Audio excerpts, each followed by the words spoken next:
Bab 552, Bahaya, halaman 1/4. Kawan-kawan dari ibu kota ada di sini.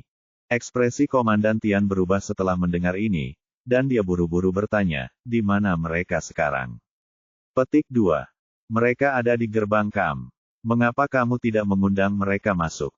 Kepala Tian mengerutkan kening dan berkata dengan nada mencela. Mereka tidak akan masuk. Saya akan menunggu sampai Anda memperkenalkan situasinya dan kemudian langsung pergi ke gunung. Penjaga itu dengan cepat menjawab dengan jujur. Pergi ke pegunungan. Mengapa pergi ke pegunungan? Tuan He dan Presiden N sudah kembali. Kepala Tian menggelengkan kepalanya dan tersenyum, dengan kelegaan dan kebahagiaan yang tak terlukiskan dalam senyumannya. Lin Yu dan Ani kembali dengan selamat, tanpa banyak masalah, yang akhirnya membuatnya merasa lega, dan tekanan di pundaknya juga berkurang banyak. Setidaknya dia bisa menjelaskan kepada kepala Pei di ibu kota. Ketua, haruskah saya membiarkan mereka masuk lagi sekarang? Penjaga itu menggaruk kepalanya setelah mendengar ini, merasa sedikit bingung. Omong kosong, mengapa kamu tidak cepat mengundang mereka masuk? Kepala Tian memarahinya dengan suara yang dalam. Ya, penjaga itu memberi hormat, berbalik dan berjalan keluar. Tunggu, kepala Tian tiba-tiba memanggilnya lagi. Dia sepertinya merasa ada sesuatu yang salah, dan berkata dengan tergesa-gesa, lebih baik aku keluar untuk menyambut mereka secara langsung. Lin Yu di samping sedikit bingung, mendengarkan arti kata-kata kepala Tian. Sepertinya sekelompok orang dari ibu kota ini datang khusus untuk mencari dia dan Ani. Dalam waktu kurang dari 2 hari, bahkan ibu kota pun disiagakan. Tanda seru. Lin Yu menoleh dan menatap kepala Tian dengan curiga, dan berkata dengan bingung, Kepala Tian, apakah Anda baru saja mengatakan bahwa orang-orang dari ibu kota ini datang untuk membantu menemukan saya dan Ani? Tanda seru. Apakah Anda mengambil inisiatif untuk minta instruksi? Tanda seru petik 2. Dia tidak bisa memahaminya. Karena tidak ada cukup tenaga, mengapa tidak memanggil orang-orang dari Jinmen saja? Mengapa mereka memindahkan orang langsung dari wilayah militer Beijing? Bukankah ini soal mencari jarak jauh dengan mengorbankan jarak dekat? Tanda seru. Saya tidak melamar, itu adalah komandan tertinggi wilayah militer Beijing yang mengambil inisiatif untuk mengirim seseorang ke sini. Komandan sangat memperhatikan keselamatan Anda. Kepala Tian berkata sambil tersenyum, Tuan He, saya sungguh tidak menyangka kamu begitu tertutup. Ah, apa yang dia katakan mengacu pada identitas Lin Yu. Karena dia bisa memperingatkan para pemimpin tertinggi wilayah militer Beijing, Lin Yu mungkin adalah anak dari salah satu keluarga paling terkemuka di ibu kota. Tetapi setelah dia mengatakan ini, Lin Yu sendiri tertegun, menatapnya dengan heran, seolah-olah beberapa biksu sedang bingung, dan bertanya dengan ragu, dikirim ke sini langsung dari pimpinan tertinggi ibu kota. Apakah Anda yakin dia ada hubungannya dengan aku? Jika kepala suku mengirim orang demi N, dia masih bisa mempercayainya, tapi sangat sulit untuk memahami mengapa dia mengirim orang untuknya. Tuan He, pada saat ini, Anda tidak perlu berpura-pura bingung dengan saya, kan? Tanda seru petik 2. Kepala Tian menyeret Lin Yu ke samping, merendahkan suaranya dan tersenyum misterius. Jangan khawatir, saya akan melakukannya memberitahumu tentang identitasmu. Saya tidak akan pernah memberitahu siapapun. Lin Yu tercengang sejenak, dan berkata tanpa daya, Kepala Tian, saya tidak mengerti apa yang Anda bicarakan. Saya hanyalah seorang dokter kecil yang tidak mencolok di dunia. Ibu kota, latar belakang seperti apa yang dia miliki. Jadi saat ini, dia juga bingung, mengira Kepala Tian mungkin telah melakukan kesalahan. Tuan He, Anda masih tidak percaya padaku. Kepala Tian melirik Lin Yu dan menghela nafas tak berdaya, berpikir bahwa Lin Yu sengaja bersikap asal-asalan karena dia tidak ingin mengungkapkannya kepadanya, jadi dia tidak melakukannya. Jangan bertanya lagi. Yu berkata, Tuan He, ayo pergi.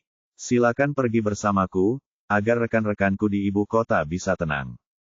Kepala Tian, saya ingin menelepon kekasih saya dulu. Kata Lin Yu dengan sedikit malu. Faktanya, ketika dia dan Ani berjalan keluar hutan dan menemukan desa, dia ingin mengisi ulang baterai dan menelepon Jiang Yan, tetapi ponselnya rusak karena hujan lebat ketika mereka berada di hutan, dan dia tidak dapat mengingat Jiang Yan. Nomor ponsel Yan. Untungnya, dia telah mencatat nomor ponsel Jiang Yan, Ye Qingmei dan Li Zhensheng di buku catatannya. Tidak perlu terburu-buru menelepon sekarang. Ayo keluar bersamaku dulu. Tidak baik membiarkan orang menunggu di luar. Kepala Tian segera menyeret Lin Yu keluar, orang lain dari melihat orang yang sebenarnya. Bagaimana mereka bisa mempercayainya? Saat dia mengatakan ini, dia melambai kepada kepala desa tua dan yang lainnya, menyuruh mereka untuk kembali dulu dan kembali besok pagi untuk berkumpul dan berdiskusi untuk pergi ke hutan, menangkap monyet. Lin Yu diseret keluar tanpa daya oleh kepala Tian, tetapi dia sepertinya mengingat sesuatu dan dengan cepat berkata kepada Ani, "Ani, apakah kamu ingat buku catatan hitam di meja samping tempat tidurku? Tolong bantu aku mengambilnya." Petik 2. Mengangguk segera dan setuju. Dia telah tidur di kamar yang sama dengan Lin Yu selama lebih dari seminggu, jadi dia secara alami tahu di mana buku catatan Lin Yu berada. Namun, setelah mendengar apa yang dikatakan Lin Yu dan Ani, semua orang di ruangan itu memandang Ani dengan mata ambigu, dan sepertinya mencium sesuatu yang tidak biasa dalam hubungan mereka. Anne memperhatikan tatapan berapi-api di mata semua orang, dan wajahnya langsung memerah. Dia tahu mereka salah paham, tapi dia tidak tahu bagaimana menjelaskannya, jadi dia segera berlari keluar tanpa mengucapkan sepatah kata pun. Kepala desa tua dan penduduk desa lainnya juga keluar sambil membicarakan tentang monyet besar tersebut. Hingga saat ini, mereka masih tidak percaya bahwa ada monyet sebesar itu. Mereka juga tidak percaya bahwa Lin Yu benar-benar dapat menghajar monyet itu. Segera setelah Lin Yu dan kepala Tian keluar, seorang bintara bergegas dan berkata dengan nada mendesak, "Komandan, kami mencari di seluruh kamp militer dan tidak dapat menemukan Cat dan yang lainnya. Saya kira kedua orang ini telah melarikan diri." Para prajurit yang berjaga mengatakan mereka melihat dua sosok berjalan keluar, dan mereka mengira mereka adalah penduduk desa setempat, jadi mereka tidak menghentikan mereka. Sial!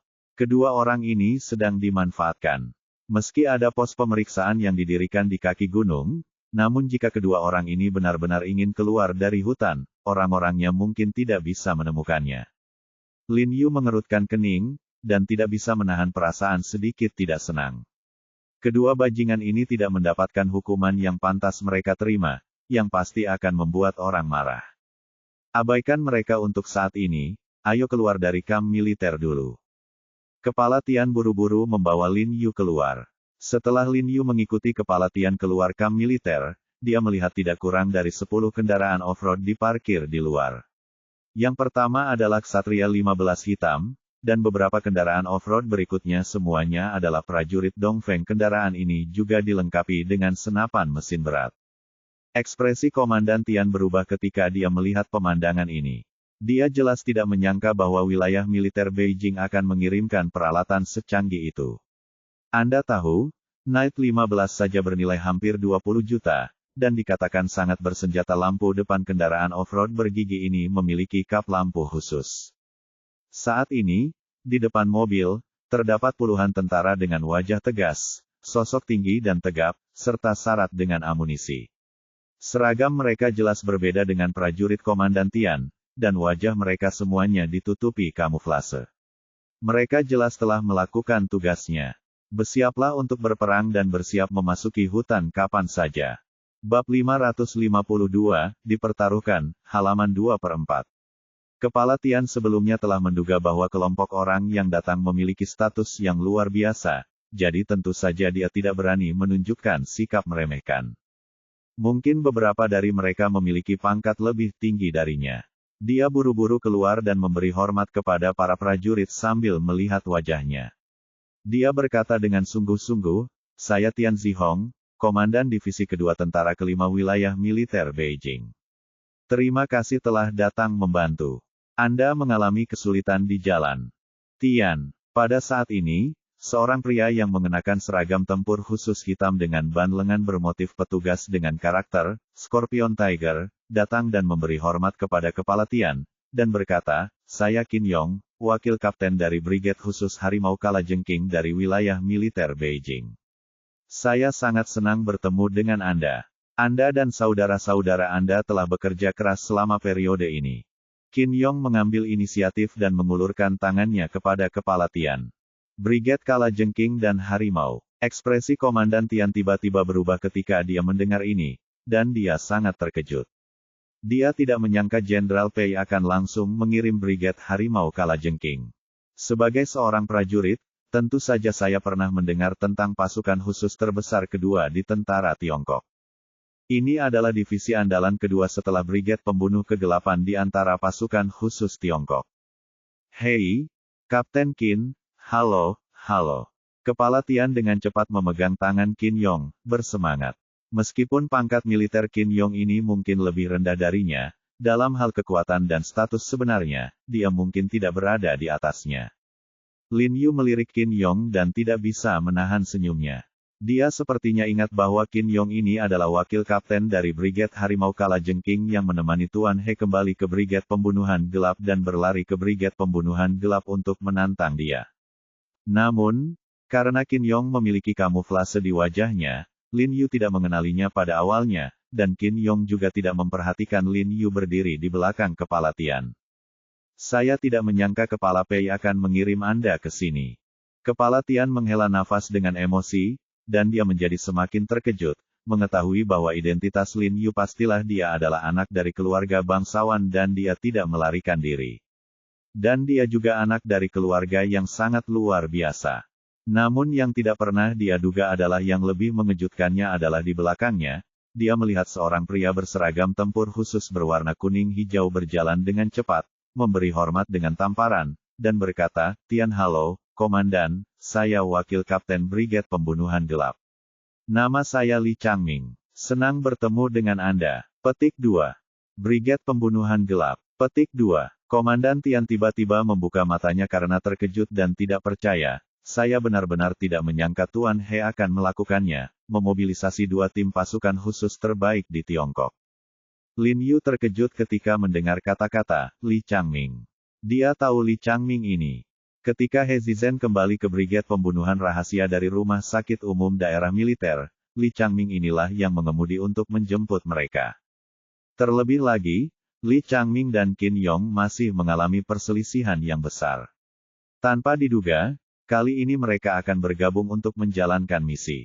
Qin Yong menatap Li Changming dengan dingin dan mendengus dingin. Li Changming meliriknya dan mengabaikannya sama sekali. Tuan Tian, tanpa basa-basi lagi, mohon segera jelaskan kepada kami situasi dasar dari misi ini, sehingga kami dapat segera memasuki gunung. Li Changming berkata dengan suara serius, semakin lama waktu berlalu, Tuan. Dia dan Wakil Direktur Asosiasi Medis Amerika akan semakin berbahaya presidennya. Dia sangat ingin segera pergi ke gunung dan segera menyelamatkan He Jiarong. Selain ingin menyelesaikan tugas yang diberikan di atas, dia juga punya beberapa emosi pribadi. Dia tahu bahwa He Jiarong ini sebaik kapten mereka. Hubungan He Zizhen tidak biasa. Kapten Li, tidak perlu, Tuan He dan Presiden N kembali dengan selamat. Kepala Tian tersenyum tenang pada Li Changming dan berkata perlahan. Sudah kembali. Li Changming dan Qin Yong sama-sama tercengang. Mereka telah melakukan perjalanan jauh dari ibu kota untuk menyelamatkan orang, tapi mereka sudah kembali. Kapten Li, Kapten Qin, lama tidak bertemu, apa kabar? Lin Yu juga keluar dari kerumunan saat ini, tersenyum ringan pada mereka, dan menyapa. Tuan He. Li Changming memandang wajah kotor Lin Yu dengan hati-hati sejenak sebelum dia mengenalinya. Qin Yong juga mengerutkan kening dan memandang Lin Yu dari atas ke bawah dengan bingung. Melihat bahwa dia masih utuh, dia tidak bisa menahan untuk tidak menggelapkan wajahnya dan berkata dengan dingin, kalian anak-anak dari keluarga kaya benar-benar diperlakukan dengan baik.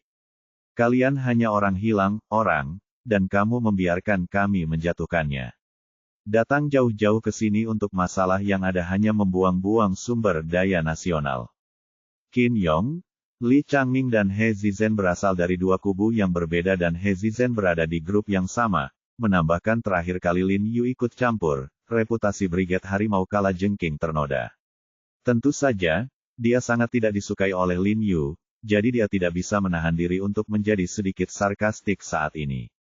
Qin Yong, apa maksudmu? Dari nada bicaramu, sepertinya kamu sangat tidak puas dengan tugas yang diberikan oleh Jenderal Pei kali ini.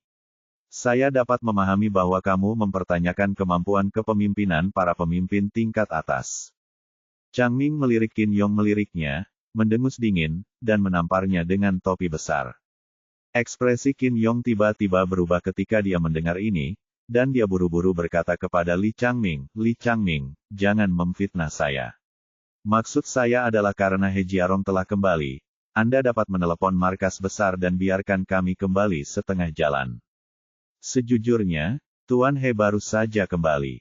Bahkan jika saya memberitahu Anda, itu akan terlambat. Anda sudah memasuki Jinmen. Kepala Tian berkata sambil tersenyum, "Saya sangat menyesal membiarkan Anda keduanya melarikan diri dengan sia-sia. Ayo pergi." "Tidak masalah. Karena Tuan He baik-baik saja, misi kita selesai." Li Changming memandang Lin Yu sambil tersenyum, dengan sedikit nada lega. Lalu dia sepertinya mengingat sesuatu dan buru-buru berkata kepada Kepala Tian, "Ngomong-ngomong, Tuan Tian, saat kami berjalan mendaki gunung tadi, kami melihat dua orang licik di hutan. Saya tahu Anda telah menerapkan blokade di sini, jadi melihat keduanya menyelinap sepertinya sesuatu yang mencurigakan.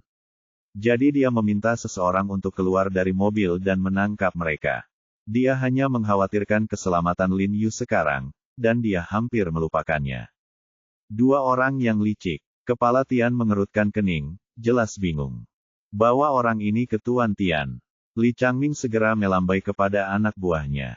Segera setelah dia selesai berbicara, beberapa tentara yang mengenakan seragam kamuflase yang sama datang dari belakang.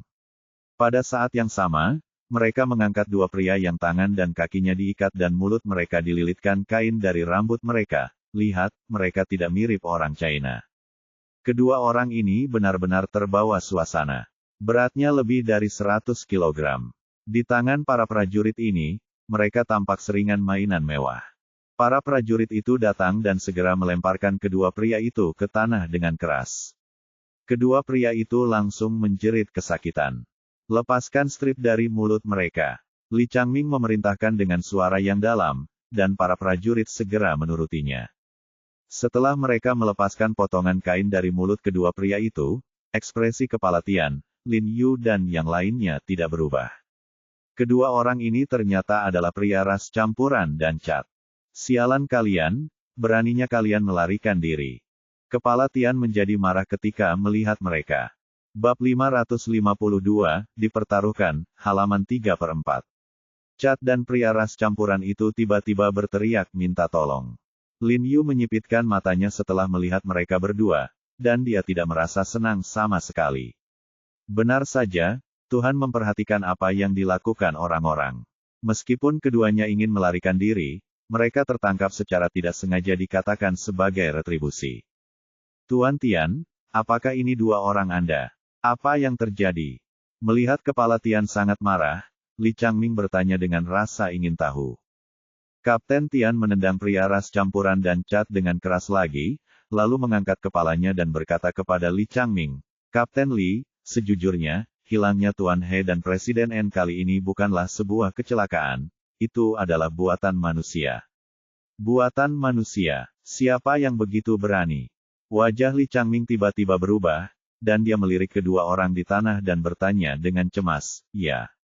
Benar, mereka menyuap penduduk desa setempat dan sengaja pergi Tuan He dan Presiden N di belakang ketika mereka memimpin jalan. Jika Tuan He dan Nona N tidak seberuntung itu, mereka mungkin sudah terkubur di hutan saat ini." Tanda seru. Bergegas ke pria ras campuran dengan marah dan menendang wajah pria ras campuran itu lagi. Dia hanya memukul hidung pria ras campuran itu. Darah berceceran di mana-mana. Pria ras campuran itu tidak bisa menahan diri untuk tidak berteriak. "Apa-apaan ini?" Li Changming juga bergegas mendekat dan menendang pria ras campuran dan cat dengan keras, dan berkata dengan marah, "Tuan Tian, kedua orang ini hanyalah percobaan pembunuhan. Mengingat alasannya mengenai identitas Tuan Dot dan Nona N, dan pentingnya mereka dalam insiden virus ini, saya menyarankan agar kedua orang ini ditembak di tempat." "Saya kira juga begitu. Kedua petani yang memimpin telah ditembak oleh saya. Hanya dengan menembak kedua orang ini dia bisa menghilangkan kebenciannya." Dia hampir tidak tidur selama 2 hari terakhir karena dia mengkhawatirkan Lin Yu dan Annie, tapi itu terlalu berlebihan baginya. Kami orang Amerika, Anda tidak bisa menembak kami. Chad mengangkat kepalanya dengan penuh semangat dan berteriak dengan keras, jika tidak, negara dan pemerintah kami pasti akan bernegosiasi dengan pemerintah Anda, dan kami pasti tidak akan membiarkan Anda pergi. Begitu saja, dia terjatuh. Li Changming bergegas mendekat dan menginjak kepalanya dengan sepatu bot kulit yang keras. Pada saat yang sama, dia mengarahkan senapan di tangannya ke kepala Chad dan berkata dengan tegas, ini adalah Tiongkok. Membunuhmu sepenuhnya merupakan tindakan Tiongkok, hukum. Tidak buruk. Anehnya, Qin Yong, yang telah bertarung dengan Li Changming sebelumnya, juga datang dan menginjak kepala pria ras campuran, dan juga mengarahkan senapan serbu ke pria ras campuran. Dia mengangkat kepalanya dan berkata dengan dingin, di Tiongkok, apalagi Anda menjadi orang Amerika, bahkan jika Raja Surga datang, saya masih harus bertanggung jawab atas apa yang saya lakukan. Dalam analisis terakhir, hubungan antara dia dan Li Changming adalah antara pasukannya sendiri. Namun, dalam menghadapi masalah besar benar dan salah, dan masalah yang menyangkut martabat nasional, dia bersedia bersatu dengan Li Changming tanpa syarat. Chad dan pria ras campuran diinjak oleh sepatu bot kulit yang keras dan dingin, dan mereka hampir ketakutan. Mereka tahu bahwa para prajurit ini adalah orang-orang kejam yang menepati janji mereka memakan semua yang mereka bisa. Sungguh menyebalkan. Maka ketika mereka melihat ancaman itu tidak ada gunanya, mereka langsung menangis dan mulai memohon ampun. Sial, kamu menangis seperti perempuan jalang, bukankah ini hanya hidup? Mati saja. Apa masalahnya? Li Changming meludah ke tanah dengan keras, dan berkata kepada kepala Tian, Tuan Tian, Ken kita memulai perampokan. Segera setelah Anda memberi perintah, saya akan menarik pelatuknya. Ah, tidak, tolong, jangan tembak. Chad dan pria ras campuran itu berteriak serempak. Saat berikutnya terjadi abau busuk. Menghadapi ketakutan akan kematian, sulit bagi siapapun untuk mengendalikan diri. Tunggu. Mohon tunggu. Pada saat ini, sosok cantik berlari keluar dari kamp militer dengan cepat, memegang buku catatan hitam di tangannya. Dia berlari ke arah Lin Yu dan menyerahkan buku catatan di tangannya kepada Lin Yu. Hei, bisakah kamu menyerahkan kedua orang ini kepadaku? Aku ingin membawa mereka kembali ke Amerika. Bagiku, mereka lebih berguna hidup daripada mati. Dia tahu bahwa meskipun Chad berasal dari presiden organisasi XS, tetapi pengontrol sebenarnya dari organisasi XS adalah ayah Chad, Old Chad. Insiden ini merupakan pengungkit yang kuat baginya untuk membatasi organisasi XS. Dia dapat menggunakan ini untuk membuat Old Chad menjanjikan banyak hal padanya, sehingga mendorong pengembangan lebih lanjut dari American Medical Association. Lin Yu tersenyum tipis padanya dan berkata, mereka berdua tidak hanya menyakitiku, tapi kamu juga. Kamu secara alami memiliki hak untuk berurusan dengan mereka. Aku berjanji padamu, tapi, kamu harus bertanya kepada kepala Sitata apa yang dia lakukan, ingin. Saya tidak punya masalah, tidak masalah. Kalian berdua dapat melakukan apapun yang Anda inginkan dengan dua bajingan ini. Bagaimanapun, Anda adalah korbannya. Kata kepala Tian sambil tersenyum, menghadap seorang pria yang bisa menjadikan Huasia dua bagaimana beraninya dia mengatakan, tidak, kepada Tuan Muda tertua, yang dikirim oleh tim jagoan teratas untuk menyelamatkannya. Terima kasih, dia. Ani tersenyum manis pada Lin Yu, lalu menoleh untuk berterima kasih kepada kepala Tian, Li Changming dan Qin Yong. Kepala Tian, bisakah Anda membantu saya menahan mereka berdua untuk sementara? Ani bertanya kepada kepala Tian. Tentu saja. Kepala Tian mengangguk dan berkata dengan suara yang dalam kepada Fan Yan, kunci mereka berdua di kandang anjing di belakang tempat latihan dan awasi mereka dengan cermat. Memutuskan beri mereka rasa sakitnya. Ya, Fan Yan setuju dan meminta seseorang untuk menangkap pria ras campuran dan Chad. Oke, karena semuanya baik-baik saja, ayo kembali. Qin Yong melirik Lin Yu, lalu meletakkan pistol di punggungnya dan berbalik untuk pergi. Tunggu, Lin Yu dengan cepat memanggilnya dengan suara yang dalam. Ada apa? Qin Yong berpura-pura tidak sabar dan menatap Lin Yu. Karena kalian semua ada di sini, aku tidak bisa membiarkan kalian pergi dengan sia-sia. Bantu kami menangkap monyet, kata Lin Yu kepada Qin Yong dan Li Changming. Dia khawatir kepala Tian tidak punya siapa-siapa di sini. Li Changming berinisiatif mengantarkannya ke rumah Anda. Itu bisa dianggap sebagai kesalahan. Tangkap monyet itu. Qin Yong dan Li Changming sama-sama terkejut, menatap Lin Yu dengan heran, mengira mereka salah dengar. Ya, tangkap monyetnya. Lin Yu tersenyum, lalu menceritakan kepada mereka cerita umum tentang masalah tersebut. Tidak, apakah kamu mengatakan yang sebenarnya? Apakah memang ada monyet sebesar itu? Qin Yong mengerutkan kening setelah mendengar ini, jelas sangat meragukan kata-kata Lin Yu. Itu benar sekali. Lin Yu mengangguk, melirik orang-orang di belakang Qin Yong dan Li Changming, dan berkata dengan ekspresi serius, ini sangat fleksibel. Hanya kita yang mengelilinginya yang bisa menangkapnya. Apakah monyet itu terkena virus? Li Changming bertanya, bisakah semua orang yang terinfeksi virus ini diselamatkan? Ya, Lin Yu mengangguk penuh semangat, monyet lain akan diselamatkan bermutasi secepat virus di dalam tubuh. Hanya dengan tertular pasien ini dapat diselamatkan. Bab 552, Bahaya, halaman 4/4. Lin Yu berkata dengan suara yang dalam, dan saat dia berbicara, apa yang muncul di depan matanya adalah wajah lemah Ye Qingmei. Dia tidak tahu bagaimana keadaan kakak perempuannya saat ini. Serum dan ambil kembali. Saya akan segera meminta instruksi dari atasan. Saya yakin atasan pasti akan setuju. Li Changming segera berkata dengan keras, lalu melirik ke samping Qin Yong dan mendengus dingin. Dia berkata, adapun beberapa kura-kura berdarah dingin, jika mereka ingin pergi, biarkan mereka pergi. Siapa yang kamu tegur? Kapan aku bilang aku akan pergi? Karena keselamatan orang-orang dipertaruhkan, maka tentu saja kita harus tetap tinggal. Jangan berpikir bahwa hanya kamu yang memiliki standar moral yang tinggi. Qin Yong mendengus, lalu berbalik untuk meminta instruksi. Melihat hal ini, Li Changming segera mengeluarkan ponselnya dan meminta instruksi kepada atasannya. Lagi pula dengan status mereka masih belum bisa menghubungi Laksamana P secara langsung. Kepala Tian, tolong izinkan saya menggunakan ponsel Anda. Setelah melihat ini, Lin Yu buru-buru meminjam ponselnya dari Kepala Tian, ingin mengambil kesempatan untuk menelepon Jiang Yan. Ayo, Kepala Tian buru-buru mengeluarkan ponselnya dan menyerahkannya kepada Lin Yu. Lin Yu mengambilnya dan berlari ke samping, dan tidak sabar untuk menghubungi nomor telepon Jiang Yan. Jiang Yan sedang duduk di bangku di koridor rumah sakit bersama He Qingwu dan Li Qianying. Dia dan Li Qianying sedang duduk di pintu bangsal, sementara He Qingwu duduk di hadapan mereka. Bu Cheng menyandarkan punggungnya ke dinding, wajahnya seperti Han Bing. Meskipun semua orang terlihat lelah, tidak ada yang mengantuk. Hanya Zhao Zongji, yang duduk jauh, tidak bisa menahan dengkuran sedikit.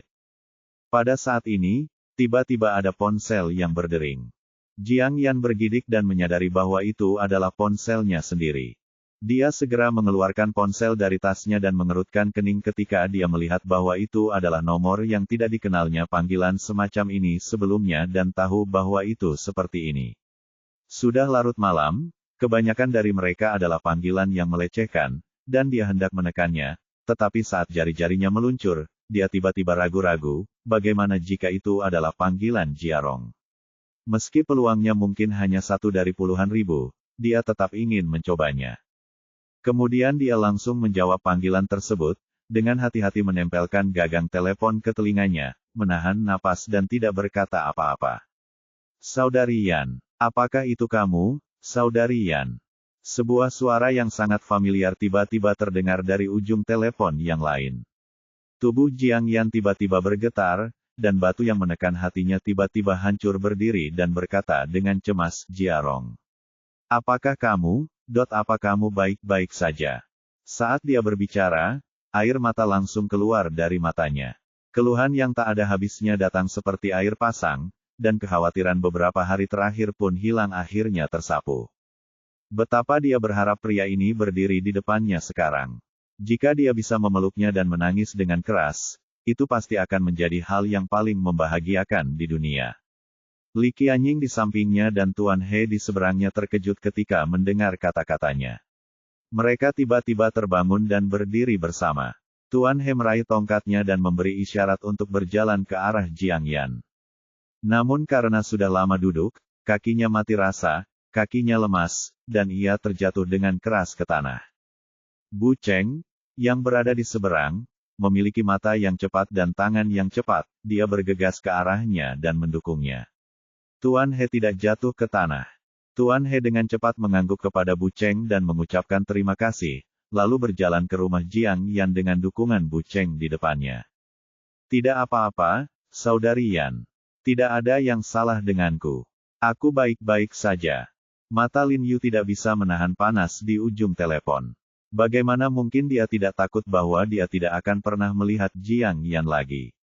Dia sepertinya mendengar nada bicara Jiang Yan. Merasa panik, dia buru-buru menghiburnya.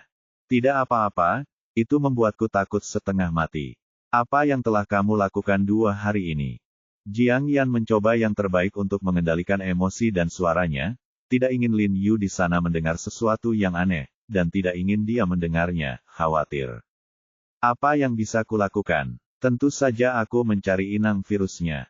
Hanya saja ponselku tidak sengaja rusak, jadi aku belum bisa menghubungimu. Kamu, jangan marah padaku. Petik 2.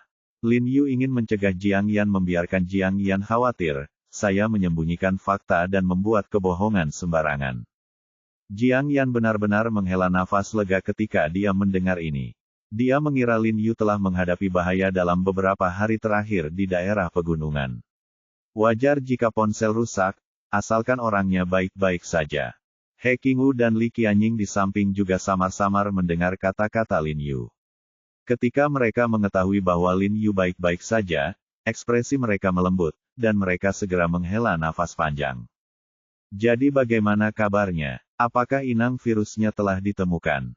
Hati Jiang Yan berdebar kencang, dan dia segera memikirkan bisnisnya, dan bertanya dengan nada mendesak, situasi Sister King Mei tidak terlalu baik. Aku sudah batuk darah sejak hari ini. Batuk darah. Hati Lin Yu tiba-tiba menegang ketika dia mendengar ini. Dia ragu-ragu sejenak sebelum kembali ke akal sehatnya dan berkata dengan tergesa-gesa, inang virusnya telah ditemukan. Saya akan melakukannya besok. Bawa seseorang ke gunung untuk menangkapnya. Selama Anda menangkapnya, Anda dapat segera menghasilkan serum antivirus. Hanya perlu waktu paling lama 3 atau 4 hari sebelum saya dapat bergegas kembali. Lin Yu mencoba yang terbaik untuk menjaga nada suaranya tetap tenang. Tenang, tapi tangannya sedikit gemetar. Kata-kata Jiang Yan seperti melemparkan batu besar ke dalam hatinya yang awalnya tenang, menyebabkan riak besar muncul jika Anda batuk darah, kondisi Anda akan menjadi sangat serius. Harus dikatakan bahwa virus mutasi yang menginfeksi Ye King Mei sangat kuat. Butuh lebih dari 20 hari atau bahkan 30 hari bagi orang lain untuk mengalami gejala seperti itu, tetapi baginya, dalam waktu kurang dari 10 hari, kondisinya sudah parah, sudah berkembang menjadi sungguh serius. Jangan khawatir, aku akan menjaga Sister King Mei dengan baik. Denganku di sisinya, tidak akan terjadi apa-apa padanya.